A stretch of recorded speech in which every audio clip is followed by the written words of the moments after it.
Muchísimas gracias, Kirk, compañeros, colegas y al resto de países y corazones que nos acompañan en esta mañana.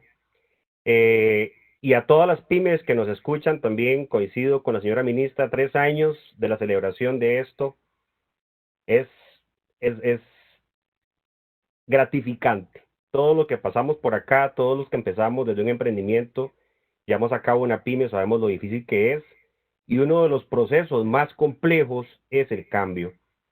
Eh, Casualmente por eso les dejo esta imagen en mi presentación, porque ¿cuántos de nosotros no iniciamos una idea en una cochera?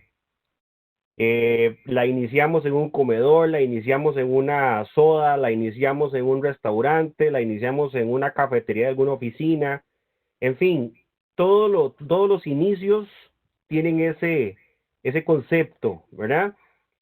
Muchas de las grandes empresas que hoy tenemos en Costa Rica y muchas que hay a nivel mundial como Google, Amazon y demás, esta imagen nos revela que el proceso de cambio inicia con la ley de la intencionalidad, ese movimiento que mantenemos siempre hacia adelante, esa posibilidad que tenemos de avanzar hacia un proceso mucho más efectivo, mucho más eficiente. Pero, ¿de qué manera lo podemos nosotros modificar? No sé si logran ver la pantalla.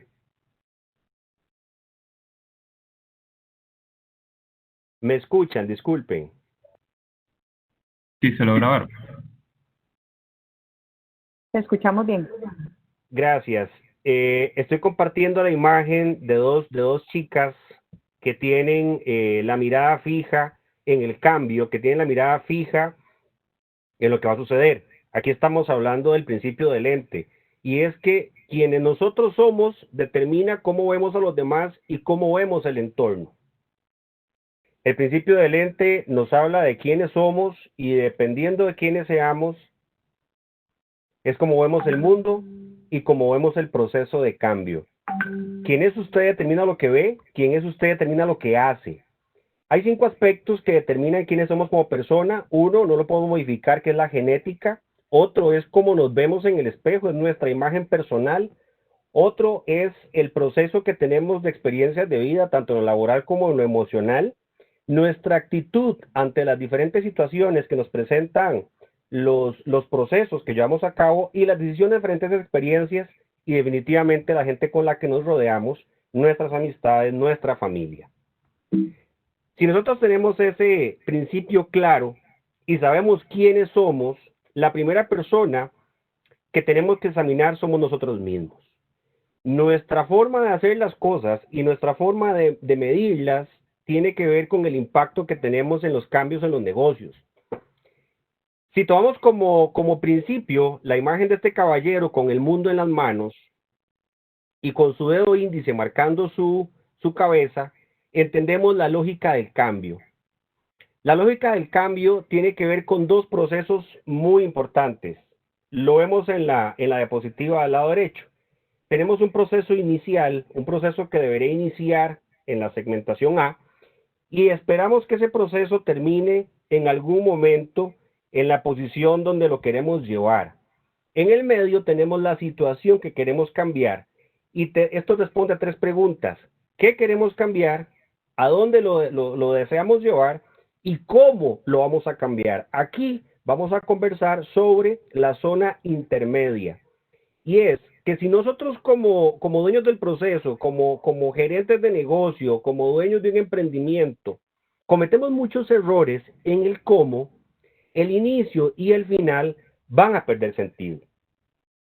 Tenemos 2 componentes igualmente importantes que son las creencias de las personas. Eso nosotros no lo podemos modificar. Y nosotros como gerentes, como dueños de empresa, como CEOs, tenemos argumentos de cambio. Nosotros argumentamos siempre los por qué es importante este proceso en esta organización. Los por qué es importante que gestionemos desde este objetivo, desde esta plataforma. Y el resto de los colaboradores, el resto de los compañeros y el resto de la gente que nos acompaña simplemente debe de accesar a este cambio. Pero ¿qué es lo que pasa con las creencias de las personas? Como les comentaba hace un momento, lo que las personas ven, cómo lo perciben. Lamentablemente, cuando hay desconfianza en este entorno, esto va a ser negativo en las personas. Por ende, la resistencia al cambio va a ser muchísimo más fuerte. Cuando tenemos un proceso que ha sido pensado, que ha sido modificado, esto experimenta un proceso positivo, es un proceso distinto. La forma en la que llevamos el cambio va a ser mejor. Y esto nos lleva al siguiente eje, que es la transformación. La transformación es en sí misma un proceso que mueve circunstancias y personas involucradas en este proceso. Pero eso también tiene consecuencias en algún momento. ¿Cómo hago yo para confiar en los cambios si los anteriores han fallado? Diría una persona dentro de una organización. Diría una persona compañera de equipo, cuando es el líder, cuando es el gerente, cuando esa persona que quiere llevar adelante este proceso, hace un cambio de timón. Aquí hablamos de la capacidad que yo tengo para entregar y recibir. Yo como colaborador, yo como participante de un proceso de cambio, estoy en la posición de poder entregar esas acciones, esas actividades para que todo avance. Sin embargo, también tengo expectativa de ese liderazgo que me está gerenciando para evitar que los errores se comiencen a manifestar y yo comenzar a perder confianza. Y no solamente la confianza, estamos hablando de que yo voy a comenzar a perder muchas cosas que ya he adquirido por un proceso de cambio que no sé si va a funcionar. Entonces aquí la pregunta que surge y es el warning, es la alerta, la alarma. Las empresas consideran los impactos y los errores. Es un tema que debemos de considerar y es algo que nos tenemos que preguntar constantemente, porque recuerden que los seres humanos tenemos una cosa que se llama memoria sobre los fracasos. Y esta memoria de fracasos nos duele. Es exactamente el equivalente a acercar la mano a la candela, a una llama. Ya nos quemamos. Entonces, muchas veces cuando llegamos a una organización, queremos hacer cambios y sentimos una resistencia. Es lógico, quizá no conocemos la historia, pero esta empresa ha concebido tantos cambios en su proceso de crecimiento o en su intención de cambiar algunas cosas que ha fallado. Es importante conocer la historia porque quien no la conoce está condenado a repetirla. Entonces los argumentos por sí mismos no cambian las creencias de las personas. Lo que va a cambiar las creencias es el accionar hacia adelante de forma positiva, considerando que pueden haber errores y mitigándolos en ese proceso de gestión. Pensemos en una película. Si puede usted filmar un cambio en este proceso en su mente, siga ese cambio de película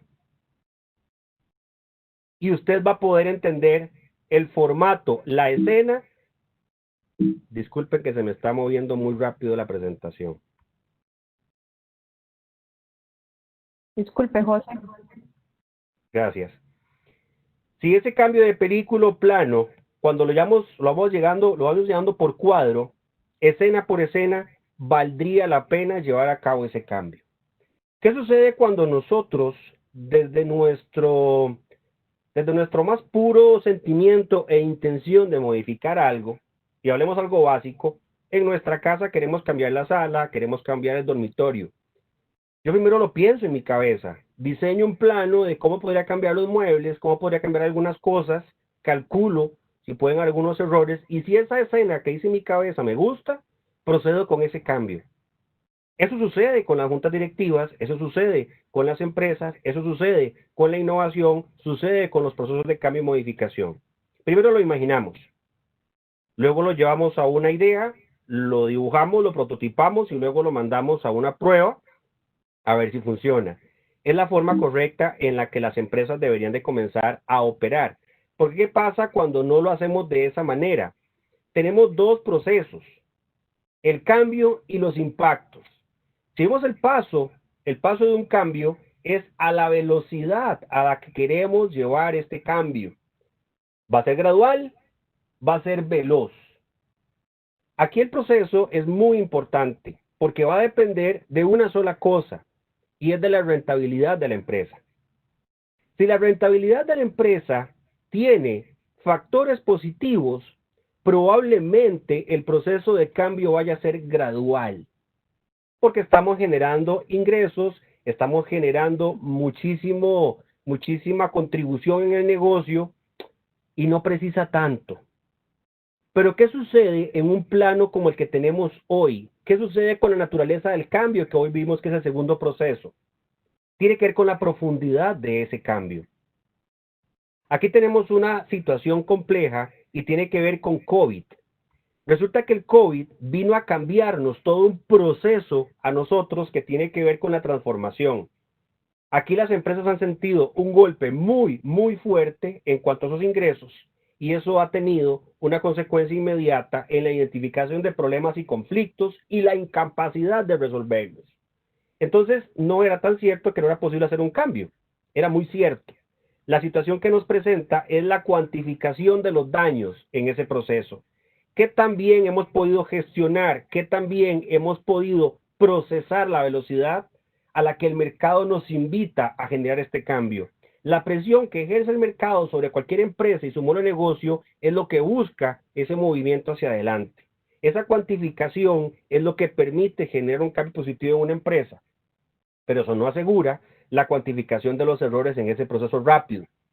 Dependerá, como les comento, de la rentabilidad de la empresa y los procesos de cambio que esta empresa internamente pueda llevar a cabo para generar estabilidad no en el equipo de trabajo, sino en el cambio procesal que se lleve para el siguiente nivel donde queremos llevar la empresa. La imagen que les pongo acá es una demolición, es un efecto disruptivo de lo que estamos viendo hoy. Cosas mueren para que cosas nazcan. Algunas cosas tienen que cambiar para dar paso a nuevas gestiones, para dar paso a nuevos cambios, para dar paso a nuevas cosas dentro de cualquier empresa, en cualquier entorno. Pero siempre teniendo claro que esto lo modifican las personas. Nuestras creencias van a modificar la forma en la que nosotros como gerentes, como dueños de empresa, como consultores, como líderes, marquemos el proceso de gestión hacia adelante. Esta cuantificación, como les comento, tiene que ver con un proceso de estrategia cualitativa, porque de nada nos sirve tener a nosotros de un lado personas que manejen, de nada nos sirve si tenemos procesos, procedimientos y normas que son transversales, ejecutadas por las personas en un eje que es vertical de la estrategia que viene estipulada del CEO, la junta directiva o la gerencia general. ¿Qué es lo único que puede unir estas dos partes que integran un gran negocio? La capacidad de coordinación.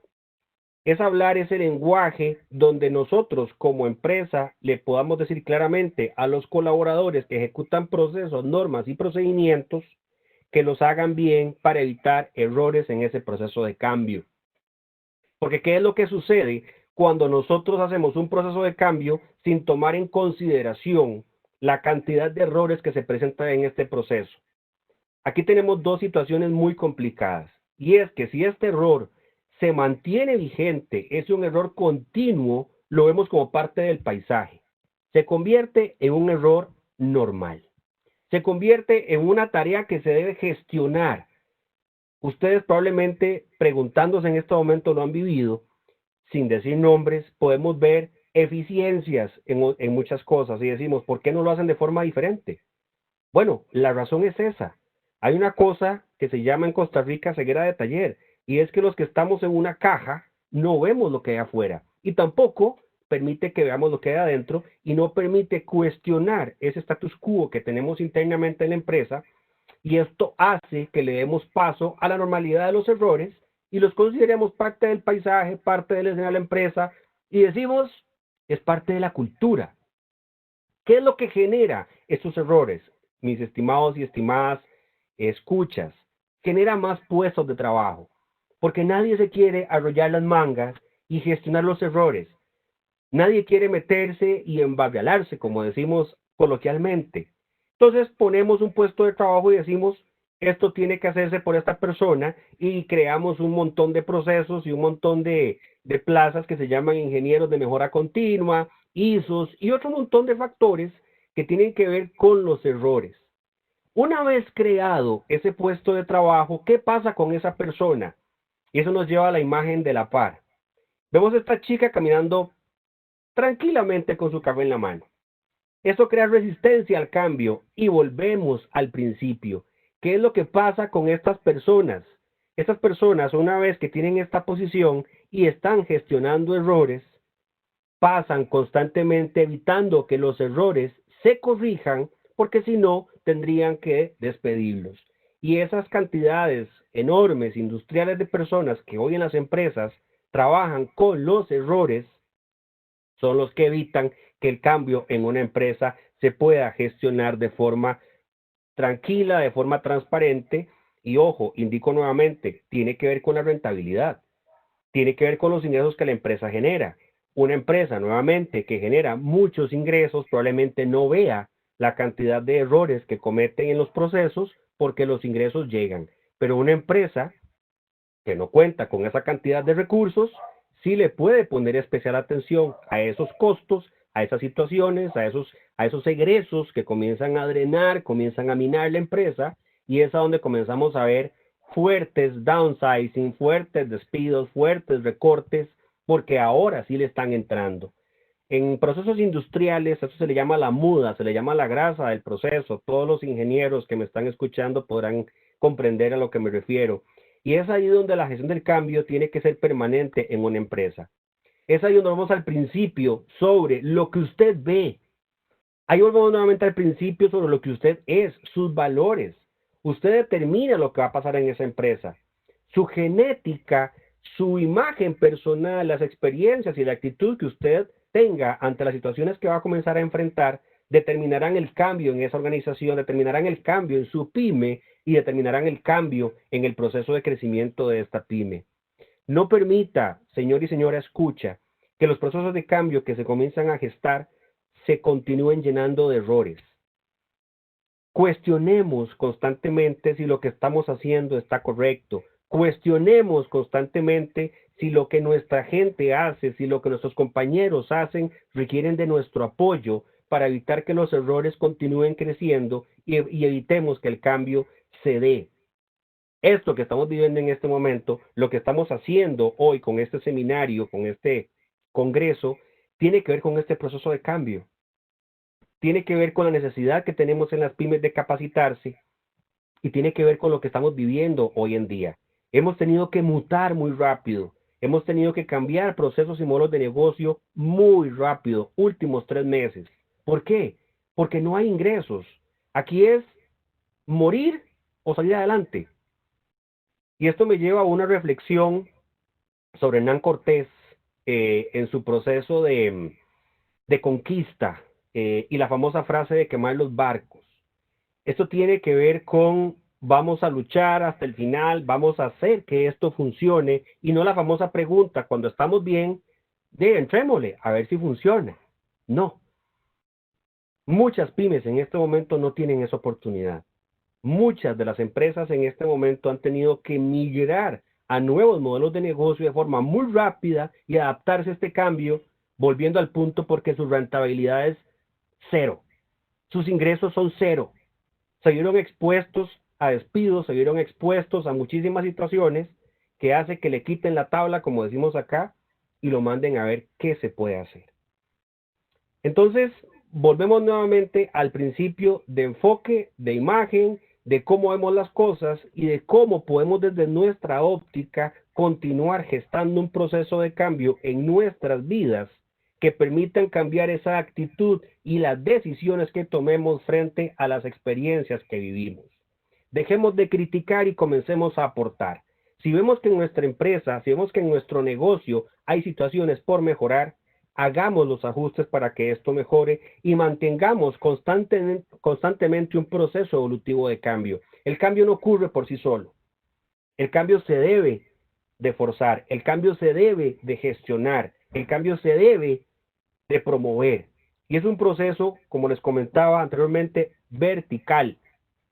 Es algo que viene de arriba hacia abajo y va de abajo hacia arriba. Escuchemos los colaboradores, escuchemos la gente que trabaja con nosotros, escuchemos recomendaciones, abramos esos oídos para que estos procesos puedan ser naturales, evitemos errores para que las creencias de las personas permitan que los cambios puedan gestionarse.